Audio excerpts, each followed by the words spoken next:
Every day, whether we realize it or not, we're making decisions that shape the trajectory of our lives. Some of those decisions are seemingly small: what to eat, when to sleep, whether to go for that walk or stay inside. Others carry heavier weight: whether to leave a relationship, take a new job, speak up in a meeting, or remain silent. Yet behind every one of these choices, large or small, there's a system operating within us, a network of biological mechanisms, brain circuits, and emotional cues that collectively influence what we choose and why we choose it. To make better decisions, then, is not simply a matter of willpower or intellect. It's about understanding the systems inside us that govern behavior, perception, and motivation. The brain is constantly scanning for outcomes: reward, punishment, risk, safety.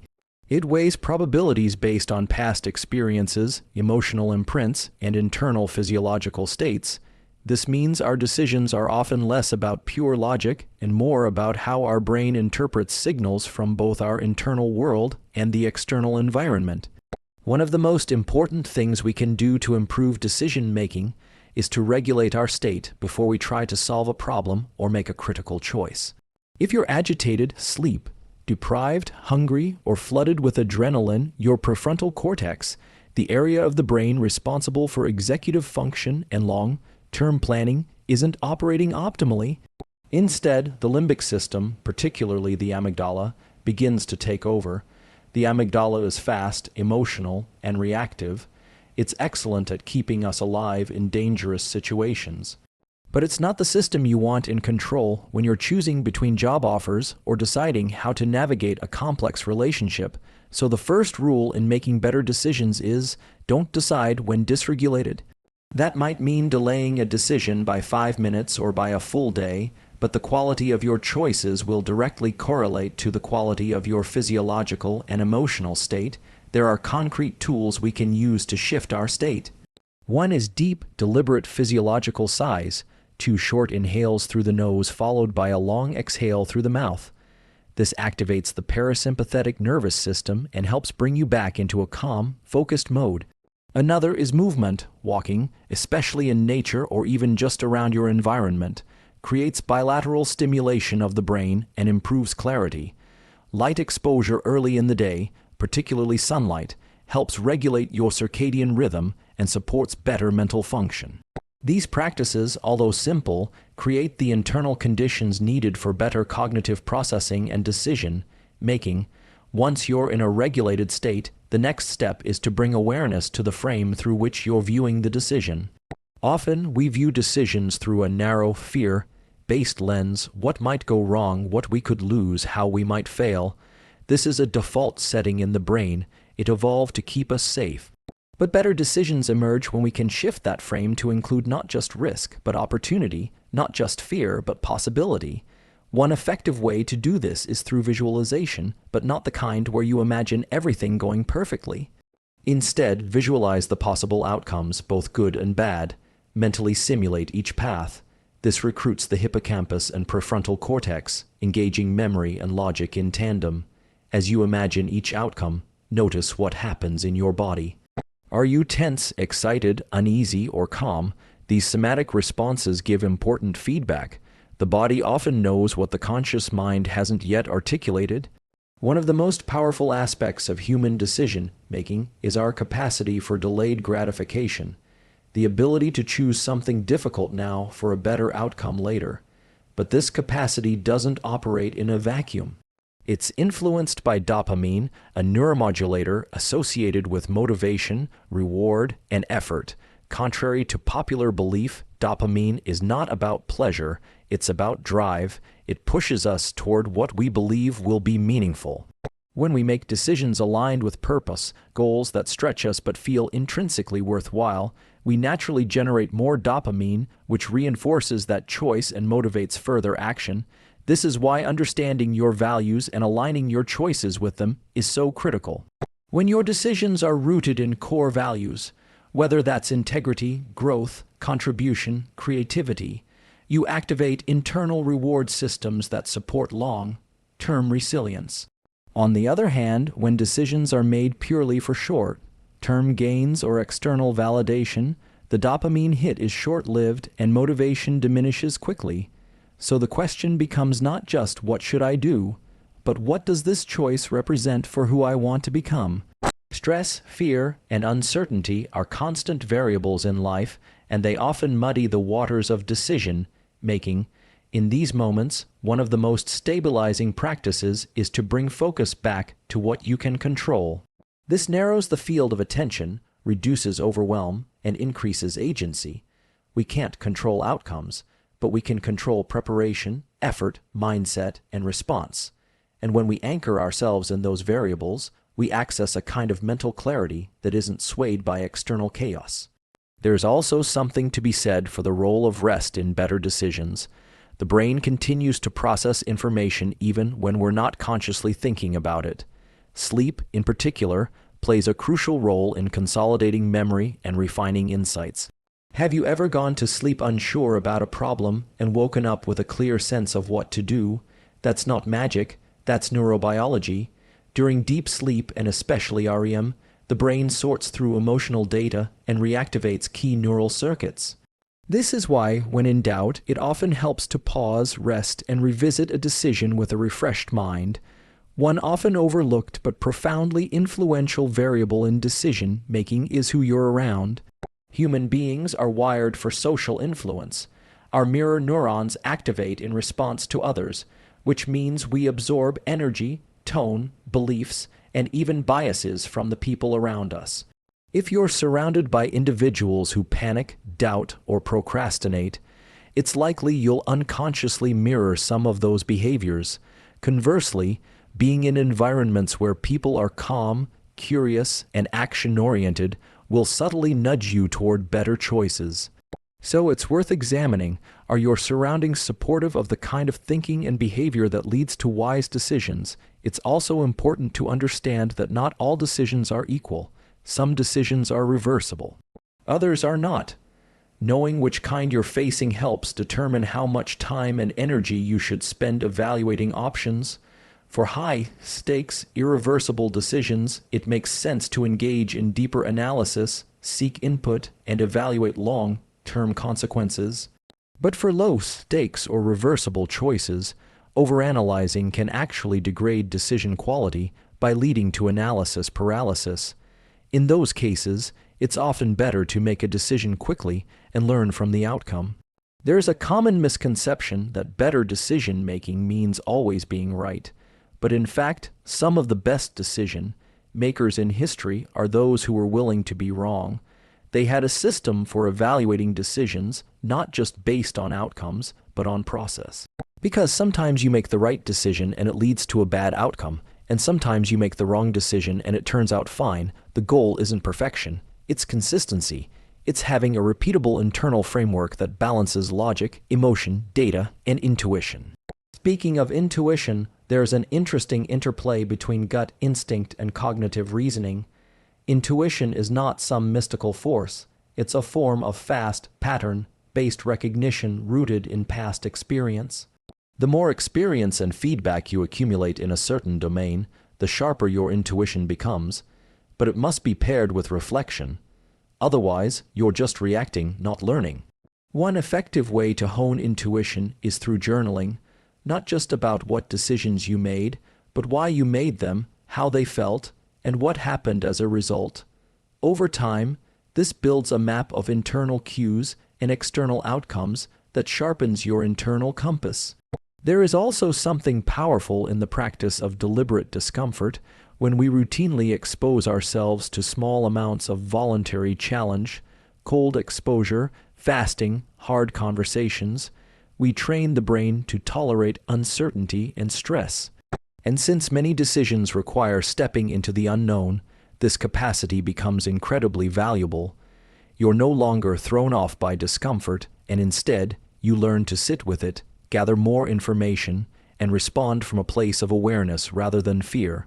Emotions are not the enemy of decision-making, they are data, but they are not the only data. The key is to learn how to interpret them without being hijacked by them. Anger can signal a boundary, sadness can reveal a value. Fear might highlight a potential risk, but none of these should make the decision for you. Instead, they should inform the questions you ask and the perspectives you seek before choosing a path. Timing matters too. There are times of day when your brain is more alert and capable of high-quality decision making. For most people, that's mid to late morning when cortisol is elevated but beginning to taper and alertness is high. Decision fatigue is real. By the end of the day, your brain's ability to weigh complex variables diminishes, so if the decision is important, make it early. If it's not urgent, sleep on it. Technology and constant stimulation also impact our decision quality. Every time you scroll, click, or switch tasks, you're training your brain toward distraction. This makes it harder to access deep focus and long-term thinking. Better decisions require focus, so practice monotasking. Turn off notifications. Create blocks of time where your brain can engage deeply with a problem. These aren't just productivity hacks. They're neural training for better cognition. Lastly, we must recognize that every decision is, in some way, a vote for the kind of person we are becoming. Over time, those votes accumulate. They form identity. They create habits, and those habits shape destiny. So the small decision to be honest, to choose health, to seek growth, to move toward discomfort when needed, these are not trivial. They are threads that weave together the larger story of our lives. What ultimately matters is not whether every decision leads to success, but whether the process by which we choose continues to refine us mentally, emotionally, and biologically. Better decisions aren't just possible, they're learnable, they're trainable, and they're worth every effort it takes to develop. Let me know if you'd like a condensed version, video script format, or slides based on this. Certainly. Here is a continuation of the speech on how to make better decisions, in the same style: neuroscience, informed, structured, reflective, and grounded in actionable science, adding approximately 2,000 more words without any headings or concluding paragraph. There's a particular kind of clarity that emerges when we begin to treat decisions as training sessions rather than as tests. Most people approach decisions as if they're pass/fail. But what if instead you saw each choice as an opportunity to observe your internal processes, strengthen your ability to pause, analyze, and act with intention? This shift in mindset removes the fear of failure and opens up a deeper sense of curiosity. When you're curious, you ask better questions. When you ask better questions, you get better answers. And when your questions are clear, your decisions reflect that clarity. Curiosity itself is a cognitive enhancer. Neurochemically, when we become curious, the brain releases dopamine and norepinephrine, which increase attention and engagement. This means we're better able to explore options without falling into the trap of binary thinking: good or bad, right or wrong, yes or no. Most worthwhile decisions live in the gray space, and it takes a curious, regulated mind to tolerate that ambiguity long enough to explore all sides. So in situations where the path forward isn't obvious, rather than defaulting to judgment, try asking, what's actually happening here? What am I not seeing yet? What would I advise someone else in this position? One of the greatest challenges in decision-making is emotional attachment, not necessarily to people, but to outcomes. When we become overly attached to a particular outcome, we often lose the ability to assess the decision from a broader perspective. We start ignoring feedback, distorting information, and justifying behavior that doesn't serve us long-term. That's not logic, that's a defense mechanism. The antidote is detachment, not apathy, but objective space. This can be practiced. Try imagining yourself 5 years in the future, looking back on this moment. What would that version of you say? Would they thank you for holding on or for letting go? Would they be proud of how you handled this, regardless of outcome? Time perspective changes everything. Studies have shown that people who naturally engage in what's called future self-projection tend to make more strategic decisions. They delay gratification more easily, manage impulses better, and are less reactive in high-stress situations. You can train this ability by regularly imagining your future self, vividly, not vaguely. What do they do each morning? Who do they spend time with? How do they feel in their own body? Then bring it back to today's choices. Is what you're about to do aligned with that person? If not, that dissonance is telling you something valuable. but even with the best tools, we still face resistance. Internal friction is not a sign that something's wrong. It's often a signal that you're at the edge of growth. The brain is wired for efficiency. Familiar patterns take less energy. New choices require more neural resources, and the brain resists that effort, especially if the outcome is uncertain. This resistance shows up as procrastination, self-doubt, or distraction. Understanding this as a biological response, not a moral failing, can help you move through it without shame. When resistance shows up, acknowledge it, pause, and ask, what am I protecting myself from, and what might be possible if I leaned in anyway? One of the least discussed aspects of decision-making is the role of micro-decisions, the tiny, almost imperceptible choices we make each day that reinforce either clarity or chaos. Choosing to check your phone first thing in the morning or spend 2 minutes in stillness. Choosing to respond with defensiveness or with curiosity, choosing to delay a conversation or initiate it, these aren't just habits, they're neural votes that strengthen specific pathways in the brain. Neurons that fire together wire together. If you want to become a better decision maker, start by noticing these micro moments, then intentionally shift one or two of them each day. Small hinges swing big doors. Sometimes we hesitate to make decisions not because we don't know what to do, but because we're afraid of what our decision might reveal about us. This is especially true when the choice disrupts identity. For example, leaving a job after years of commitment might feel like failure, even if it's the right move. Ending a relationship that looks great on paper might feel like quitting, even if your body knows it's time. The discomfort here is not about the decision itself, but about the identity it threatens to unravel. In those moments, the question becomes, am I willing to let go of who I think I should be in order to become who I actually am? That's a deeper decision, and often a far more powerful one.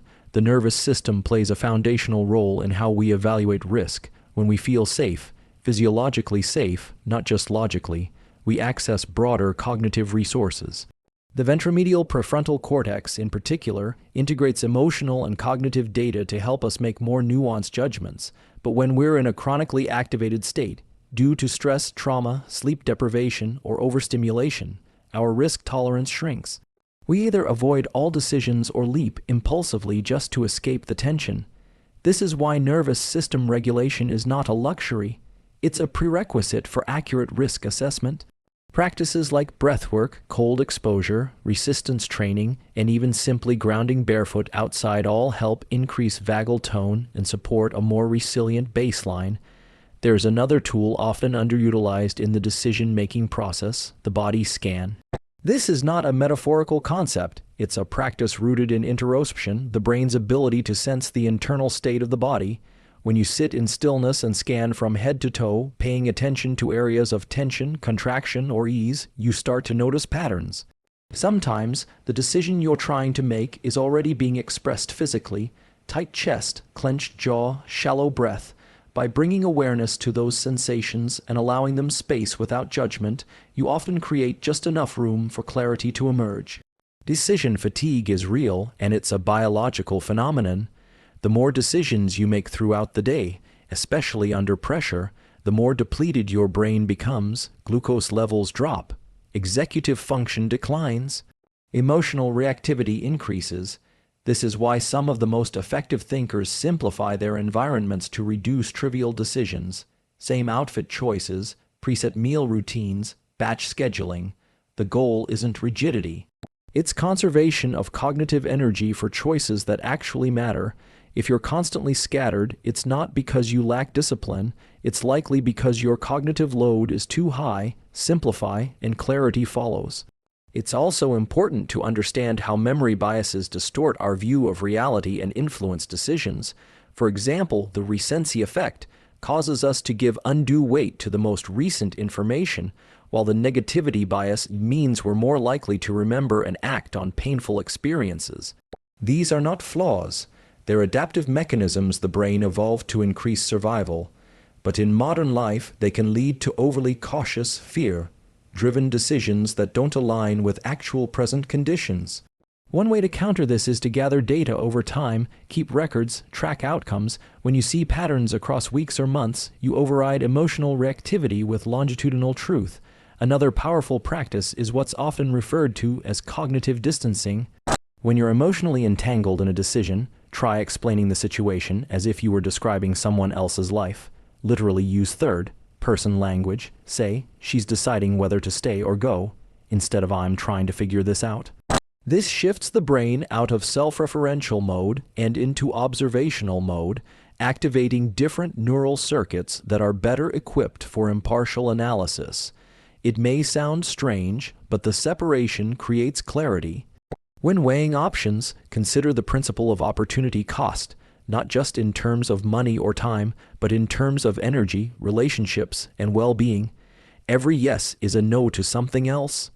So ask, if I say yes to this, what am I saying no to, and is that trade-off aligned with my deeper priorities?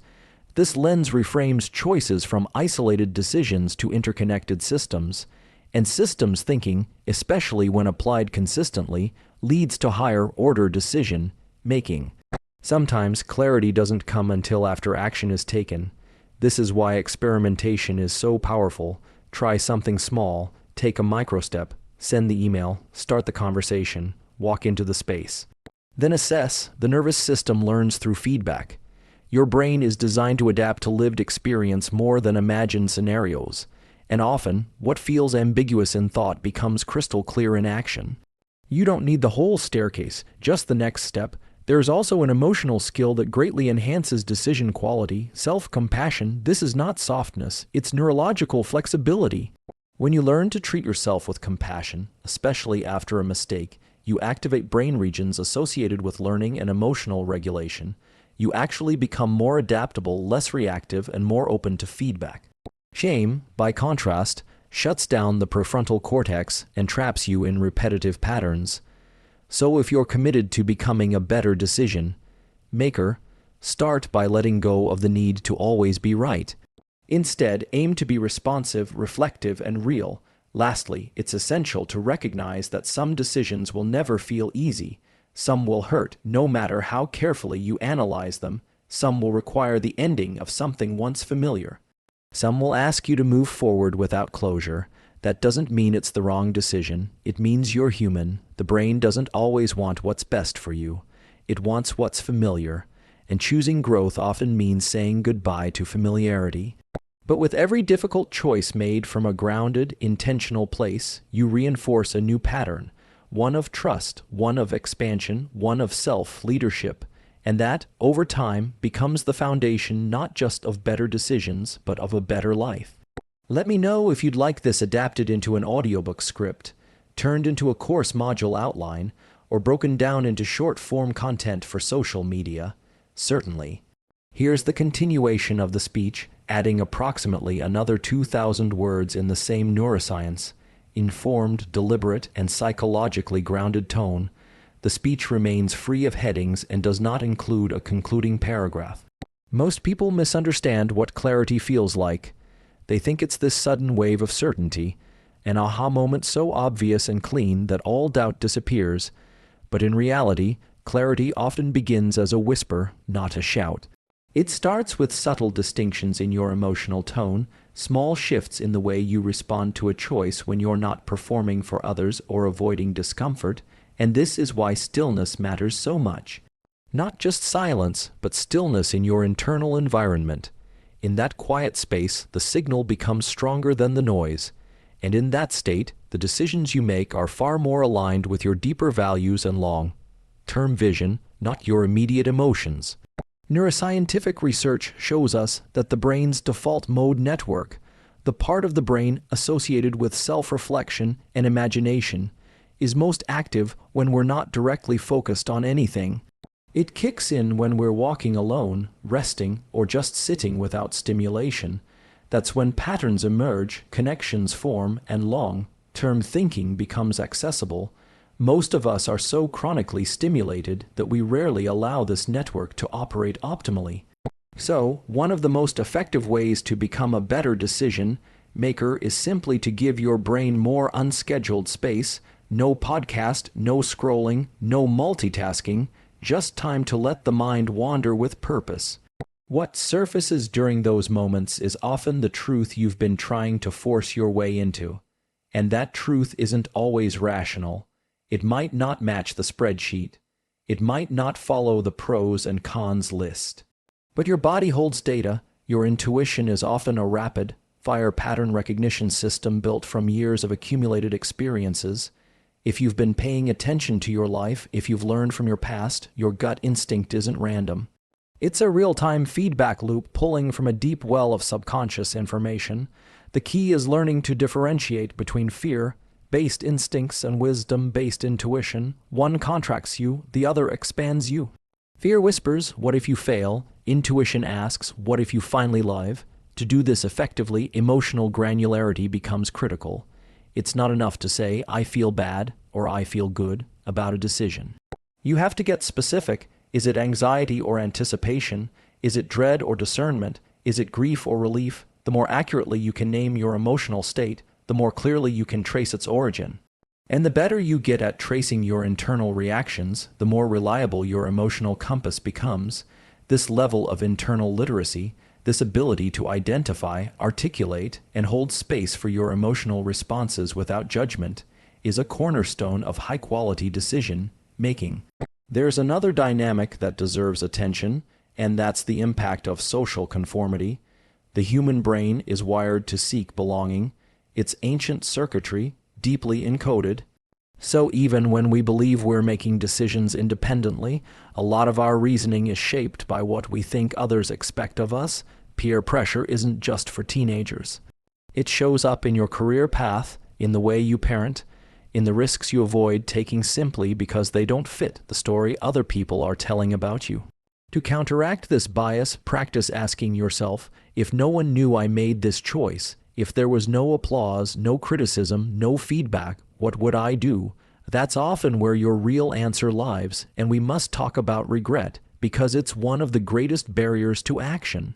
Many people become paralyzed not by uncertainty, but by the imagined pain of making the wrong call. But what research tells us is that most people regret inaction more than action. They regret the chances not taken, the words not spoken, the paths not explored. And when regret does show up from a decision made, it's almost always instructive. It refines your discernment. It clarifies your values. Regret, when metabolized well, becomes a compass. So instead of trying to avoid regret entirely, accept it as part of the landscape. Make the best decision you can with the data you have, and trust your ability to adapt no matter the outcome.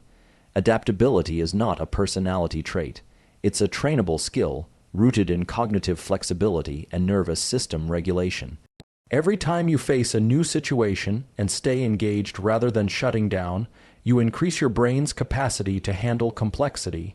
This is why the quality of your decisions improves over time if you stay in the game.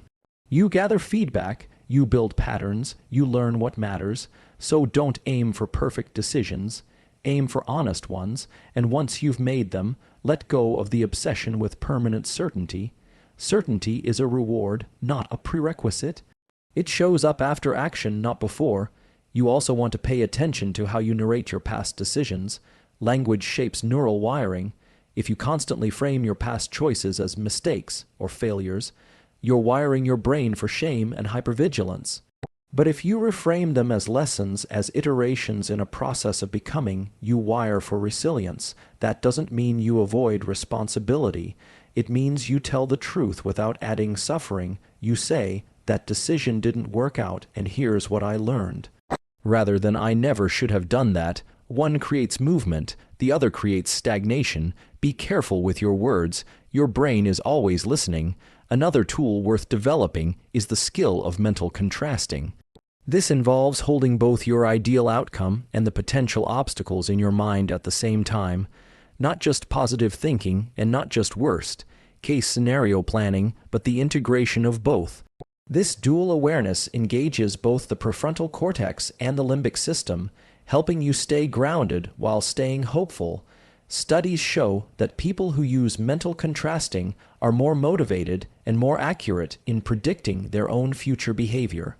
It keeps you connected to reality while still allowing room for vision, and when you're making a difficult decision, this balance can make all the difference. Sleep is also foundational to good decision making.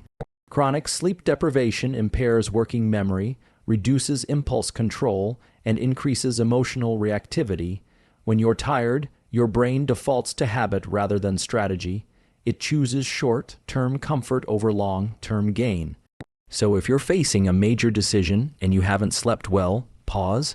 Don't make a call from a dysregulated baseline. The quality of your rest directly affects the quality of your reasoning. And if you're constantly operating from sleep debt, your entire decision-making architecture is compromised. Prioritize recovery. It's not just good for your health, it's essential for your leadership.